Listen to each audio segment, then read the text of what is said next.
Hello दोस्तों, मेरा नाम है शहजाद और मेरे यूट्यूब चैनल पे आपका स्वागत है। आज के इस वीडियो में हम ये जानने की कोशिश करेंगे कि जो बड़े प्लेयर होते हैं वो छोटे प्लेयर का शिकार कैसे करते हैं। हेलो दोस्तों, मेरा नाम है शहजाद और मेरे यूट्यूब चैनल पे आपका स्वागत है। आज के इस वीडियो में हम ये जानने की कोशिश करेंगे कि मार्केट में जो बड़े प्लेयर होते हैं वो छोटे प्लेयर का शिकार कैसे करते हैं। यानी कि हम कह सकते हैं कि जो बड़े प्लेयर होते हैं वो छोटे जो रिटेल ट्रेडर होते हैं उनका स्टॉप लॉस हंट कैसे करते हैं। चलिए हम वीडियो को शुरू करते हैं और देखते हैं कि एग्जैक्टली हुआ क्या है। यहाँ आपके सामने मैंने डेली का चार्ट ओपन किया हुआ है जिसमें GBP JPY फॉरेक्स पेयर है। इसमें मैं आपको एक चीज़ दिखाना चाहूँगा। यहाँ अगर आप इस कैंडल को देखोगे तो यह एक स्पिनिंग टॉप कैंडल बना हुआ है और उसके बाद में फिर ये एक लंबी और बेरिश कैंडल बनी हुई है। क्योंकि अगर आप इसको देखो, ध्यान से देखो अगर, तो ये एक बुलिश ट्रेंड है। यह एक बुलिश ट्रेंड है। यहाँ से यूँ गया, फिर यूँ गया, फिर यूँ गया, फिर यूँ गया और यूँ करके यूँ आया, राइट। यह एक बुलिश ट्रेंड है और मैंने जो ट्रेड लिया हुआ था, क्योंकि मैं एक स्विंग ट्रेडर हूँ तो मैं स्विंग ट्रेड ज़्यादा करता हूँ। मैंने जो ट्रेड लिया हुआ था वो मेरा ट्रेड यहाँ पे था, यहाँ पे था। ये मैंने आज मॉर्निंग में ट्रेड लिया हुआ था। अब आप देखो कि जो बड़े प्लेयर हैं ना वो मार्केट को किस तरह से मैनिपुलेट करते हैं और वो हमारे स्टॉप लॉस को कैसे खा जाते हैं। अब चूंकि मैंने यहाँ पे ट्रेड इसलिए लिया कि ये जो मार्केट एकदम से ऊपर गई, अगर आप देखो तो 1 2 3 4 5 6 7 एक हफ्ते से लगातार मार्केट ऊपर जा रही थी और यहाँ पे एक स्ट्रॉन्ग रेजिस्टेंस बना हुआ है। ये एक स्ट्रॉन्ग रेजिस्टेंस बना हुआ है। इस रेजिस्टेंस के पास आकर के मार्केट अक्सर, यानी कि अगर हम देखें तो ये जो एक बड़ी कैंडल आप देख रहे हो, जो एक आप बड़ी कैंडल देख रहे हो, यहाँ पे भी मार्केट ने इस रेजिस्टेंस लेवल को रिस्पेक्ट किया और यहाँ पर भी मार्केट ने रेजिस्टेंस लेवल को रिस्पेक्ट किया। फिर यहाँ भी यानी कि कल के दिन में मार्केट ने रेजिस्टेंस लेवल को रिस्पेक्ट किया हुआ था। फिर ऐसा क्या हुआ कि जो मैंने अपना स्टॉप लॉस यहाँ पे लगाया हुआ था वो भी ये खा गई। क्योंकि आप अगर देखिए यहाँ पे ये जो मैंने रिस्क रिवार्ड रेशियो का जो मैंने एक तरह से ड्रॉ किया हुआ है, इसमें मेरा स्टॉप लॉस और मेरा टेक प्रॉफिट साफ साफ दिख रहा है। फिर भी बड़े प्लेयर ने कैसे मेरा स्टॉप लॉस हंट किया, उसी के बारे में आज हम चर्चा करने वाले हैं और ये देखने वाले हैं कि क्या ऐसे रीजंस हैं, क्या करते हैं कि हम छोटे प्लेयर का वो स्टॉप लॉस खा जाते हैं और हम कुछ नहीं कर सकते, हम सिवाय देखने के। सबसे पहले हम क्या देखेंगे इसमें कि जब मार्केट 2 3 4 5 6 7 8 10 दिनों से लगातार ऊपर जा रही थी, उसके बाद में यहाँ पे एक स्पिनिंग टॉप बना।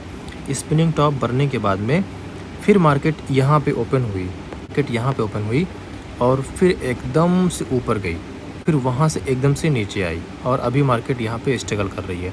अभी मार्केट इसको एक सपोर्ट लेवल मान रही है और इस सपोर्ट लेवल को मान करके उसको रिस्पेक्ट कर रही है। अब चलिए, मैंने ट्रेड क्यों लिया, मैंने स्पिनिंग टॉप पे ट्रेड क्यों लिया, मैं उसके पीछे का रीज़न आपको समझाने की कोशिश करता हूँ और उम्मीद करता हूँ कि आपको ये चीज़ें समझ में आ जाएंगी। ये है हमारा स्पिनिंग टॉप, ये है हमारा वॉल्यूम। अब देखिए, अब स्पिनिंग टॉप का मतलब ये होता है कि जब ये कैंडल बनती है तो मार्केट पार्टिसिपेंट्स के बीच में एक इनडिसीजन का माहौल पैदा होता है। यानी कि पार्टिसिपेंट्स, यानी कि जो प्लेयर्स होते हैं मार्केट में ट्रेड करने वाले, वो ये सोचते हैं कि यार पता नहीं मार्केट ऊपर जाएगा कि पता नहीं मार्केट नीचे जाएगा। बिल्कुल ही वो डिसाइड नहीं कर पाते कि हमको प्राइस को किस तरफ मूव करना है। तो मैं थोड़ा सा इसमें आपको समझाने की कोशिश करता हूँ कि ये जो कैंडल बॉडी है, ऊपर का ये जो बिक्स है, ये कैंडल बॉडी है, ये क्या समझाने की कोशिश कर रहा है और फिर ये वॉल्यूम हमें क्या बताना चाह रहा है। मैं इसको 3 चीज़ों में अक्सर स्टडी करता हूँ किसी भी कैंडल को। सबसे पहले हम देखते हैं demand and supply, price action.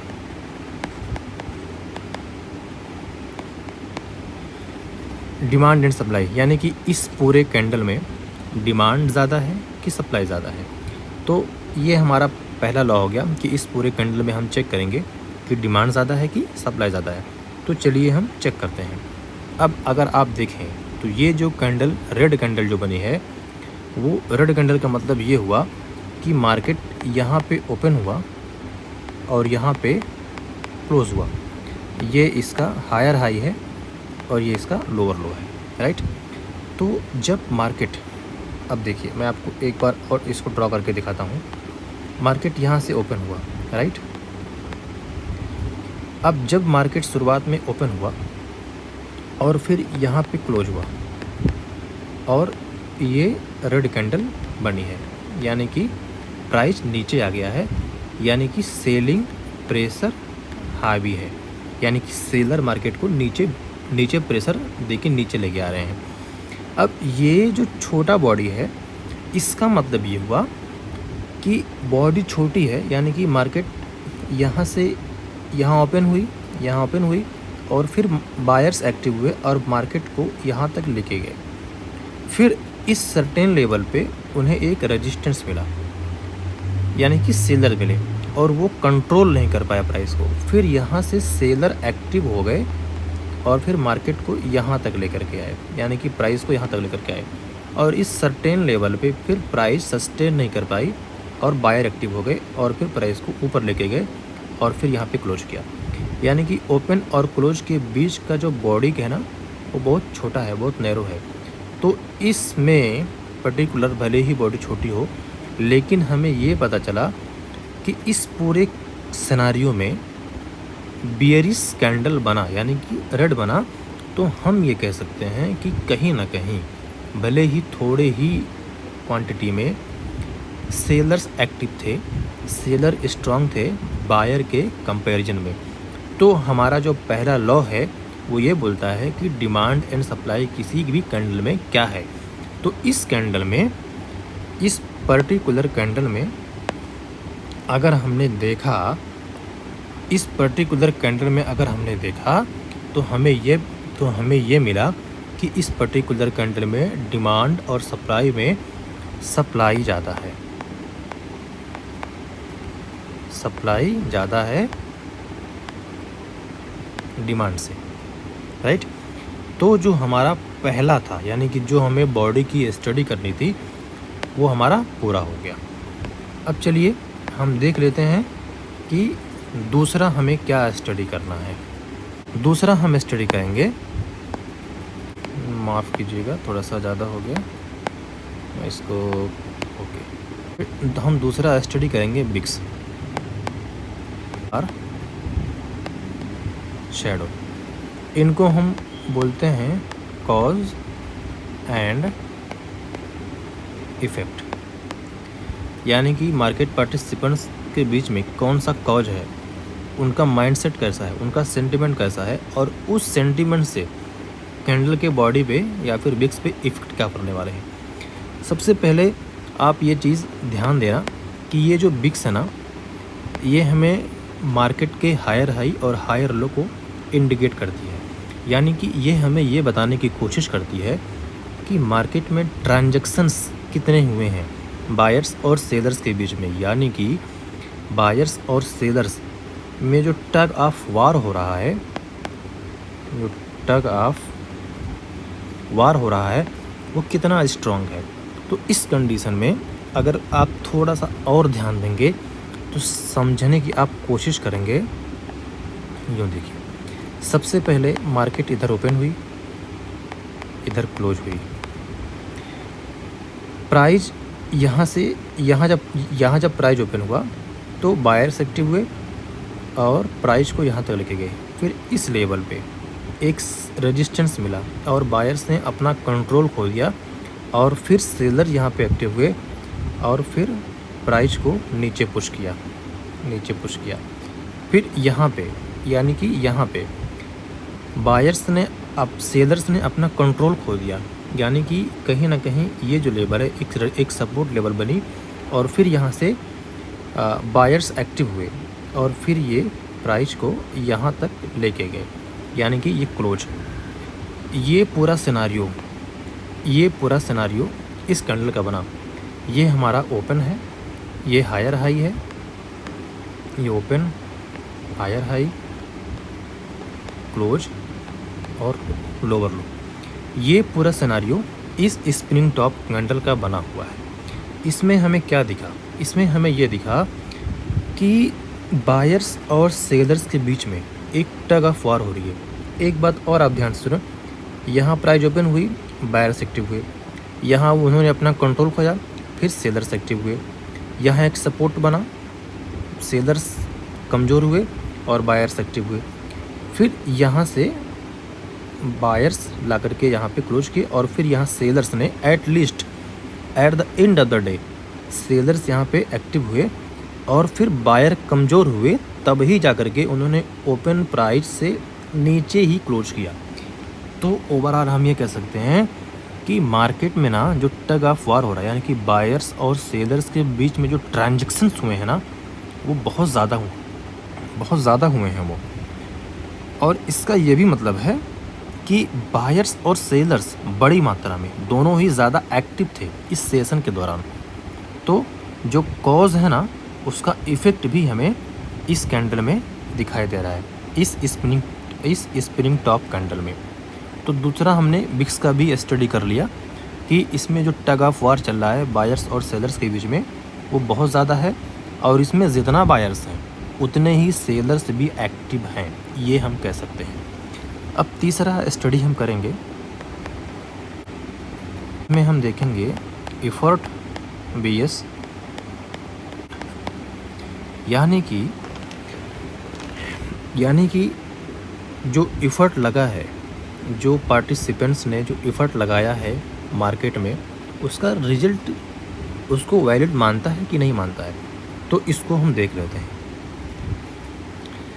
चलिए, ये हमारा है स्पिनिंग टॉप, छोटी बॉडी, लंबी विक्स और हाई वॉल्यूम। अब ये वॉल्यूम जो दोस्तों यहाँ पे मैं आपको दिखाता हूँ, ये जो वॉल्यूम है, ये वॉल्यूम, इसको आप ध्यान से देखिए। ये वॉल्यूम ना बहुत कुछ हमें दिखाता है, ये वॉल्यूम हमें बहुत कुछ दिखाता है और ये बताता है कि मार्केट में ट्रांजैक्शन बहुत ज़्यादा हुआ है। और इसमें एक बात ये और बताता है कि मार्केट में जो बड़े प्लेयर हैं ना, उनका मूवमेंट, उनका पार्टिसिपेंट बहुत ज़्यादा है मार्केट में। जब तक बड़े प्लेयर मार्केट में शामिल नहीं होंगे, तब तक प्राइस को हम किसी भी दिशा में मोड़ नहीं सकते। यही होती है सबसे ख़ास बात बड़े प्लेयर की, कि वो हर हाल में प्राइस को मूव करना जानते हैं। लीजिए, मैंने आपके लिए पूरा चार्ट क्लियर कर दिया, आपको अब अच्छे से समझ में आ सकता है। मैंने जो यहाँ पे मैंने ट्रेड लिया हुआ था, मेरा स्टॉप लॉस तकरीबन यहाँ पे था, यस, मेरा टीपी भी यहाँ पे था, ठीक है ना। अब हम वॉल्यूम की स्टडी करेंगे कि वॉल्यूम क्या बोलता है इस कैंडल के बारे में। अब देखिए, वॉल्यूम भी हाई है और बड़ा वॉल्यूम, बड़ी बॉडी। ये देखिए, ये जो वॉल्यूम है ना, ये इंडिकेट करता है कि मार्केट में ट्रांजैक्शंस बहुत ज़्यादा हुए हैं, यानी कि सेलिंग और बाइंग बहुत ज़्यादा हुई है, तभी ये वॉल्यूम इस प्राइस मूवमेंट को वैलिड मानता है। ये जो वॉल्यूम है ना, इस प्राइस मूवमेंट को तभी वैलिड मानता है, इसको आप मान सकते हैं। ये मैंने आपके सामने एक पूरा स्ट्रक्चर बना के रख दिया है, इसको आप मान सकते हैं। तो वॉल्यूम भी प्राइस मूवमेंट को वैलिड मानता है। तो इसका मतलब ये हुआ कि कहीं ना कहीं मार्केट में सेलिंग प्रेशर है, भले ही मार्केट में इनडिसीजन का माहौल है, लेकिन सेलिंग प्रेशर है। ये सब सोच करके मैंने यहाँ पे ट्रेड लिया था, यानी कि 200 308 ये प्राइस मैंने यहाँ पे सेल का ट्रेड लिया था। अब देखो, अब यहाँ पे इस रेजिस्टेंस लेवल को तोड़ करके मार्केट ने किस तरह से मार्केट ऊपर गई और मेरा स्टॉप लॉस खाया। ये यहाँ से नीचे भी आ सकती थी, लेकिन सिर्फ मैं ही नहीं था जो यहाँ पे मैंने ट्रेड लिया था। मेरे जैसे बहुत सारे रिटेल ट्रेडर इस मार्केट में इस स्पिनिंग टॉप को देख करके यहाँ पे ट्रेड लेते हैं और सबने लिया भी होगा और सबका स्टॉप लॉस हंट हुआ और फिर मार्केट देखो ना कितना नीचे आ गई। ये देखो ये मार्केट कितना नीचे आ गई, तकरीबन 150 या फिर 200 पिप्स के आसपास यहाँ पे मूवमेंट हुआ। और ये मेरा स्टॉप लॉस देखो, आज का मेरा ट्रेड है, ये देखो 81.83 डॉलर का मेरा लॉस हुआ। ये देखो आपको यहाँ पे दिख रहा होगा GBP JPY D1 है ना। तो इस तरह से दोस्तों जो बड़े प्लेयर होते हैं वो छोटे प्लेयर का स्टॉप लॉस हंट करते हैं। अब दूसरी बात है कि इससे बचा कैसे जाए, हम इससे बच कैसे सकते हैं। दोस्तों देखो ऐसा अक्सर होता है और ऐसा नहीं भी हो सकता। सबसे पहले हमें ना एक बात इसमें ये ध्यान देना चाहिए कि मैं आपको बताऊँ इसमें, देखो जब प्राइस उस रेजिस्टेंस लेवल को ब्रेक करके ऊपर जा चुकी हो, उसके बाद में स्पिनिंग टॉप बना हुआ हो, तो ये जो अगली कैंडल बनेगी ना ये इसके ऊपर भी जा सकती है। इस बात का ध्यान रखना। तो हमें स्पिनिंग टॉप बनने के बाद में भी एक कंफर्मेशन लेना पड़ेगा 4 आवर के टाइम फ्रेम पे। अगर हम 4 आवर के टाइम फ्रेम पे जाएंगे ना तो देखो यहाँ पे मैंने ट्रेड तकरीबन यहाँ पे लिया हुआ था। अब देखो फिर ये मार्केट ऊपर गई और फिर ये अपना स्टॉप लॉस हंट करके फिर नीचे आ गई। अब हमें क्या करना चाहिए था, हमें थोड़ा सा वेट करना चाहिए था और हमें ट्रेड यहाँ लेना चाहिए था सेल का। अभी देखो अभी मार्केट फिर ना इस सपोर्ट लेवल को रिस्पेक्ट कर रही है और यहाँ पे एक अच्छा खासा स्ट्रगल इसको मिल रहा है। ये अपना सपोर्ट लेवल है, अगर आप ध्यान से देखोगे तो ये आपका एक सपोर्ट लेवल है। ये यहाँ से में भी हो सकता है कि मंडे को मार्केट नीचे आए या फिर ऊपर जाए। ये चूँकि ये एक बड़ा बिक्स है तो ये हमें इंडिकेट कर सकता है कि मार्केट ऊपर जा सकती है। तो दोस्तों हम इस तरह से बड़े प्लेयर जो होते हैं मार्केट में उनके हंटिंग से बच सकते हैं। अगर कभी भी विक्स रेजिस्टेंस को तोड़ करके ऊपर गई है तो हमें वेट करना चाहिए कि मार्केट कब नीचे आएगा, या फिर अगर हमें बाई ही करना है तो फिर हम ऊपर बाई भी कर सकते हैं। लेकिन देखो ऐसी कंडीशन में ना अक्सर जो छोटे प्लेयर होते हैं ना उनका स्टॉप लॉस हिट ही हो जाता है। क्योंकि अगर हमने इस 4 आवर के चार्ट पे भी अगर हमने ट्रेड लिया होता, चलो मान लेते हैं हमने यहाँ पे ट्रेड लिया, हमने मान लो कि यहाँ पे ट्रेड अगर हमने लिया होता इस लेवल पे, बुलिश सलामी कैंडल बना, फिर हमने यहाँ पे ट्रेड लिया, राइट। फिर इस रेजिस्टेंस लेवल को तोड़ करके मार्केट ऊपर गई और यहाँ पे स्टॉप लॉस हो गई। अगर हमने इस रेजिस्टेंस लेवल को ब्रेक होने के बाद यानी कि ब्रेकआउट होने के बाद अगर हमने ट्रेड लिया होता तो भी हमारा लॉस ही होता। क्यों? क्योंकि उसके बाद देखो ये जो रेड कैंडल बनी है ना ये सीधे नीचे आई है और इसका कंफर्मेशन भी हमें साफ साफ मिल रहा है वॉल्यूम से। ये देखो ये वॉल्यूम भी हाई है, तो वॉल्यूम भी हाई है तो हम कैसे मान सकते हैं कि फिर मार्केट अचानक से नीचे आ जाएगी। इसके लिए दोस्तों एक ही रीज़न है कि हमें थोड़ा सा कॉज बरतना चाहिए। ये है मेरा आज का एनालिसिस GBP JPY का। इसको हम GBP JPY नहीं कहेंगे, इसको हम प्राइस एक्शन एनालिसिस बोलेंगे। आप ऐसे ही बने रहिए और मैं आपको डेली मार्केट एनालिसिस देता रहूँगा। चैनल को सब्सक्राइब करें, शेयर करें और लाइक करें। Thank you.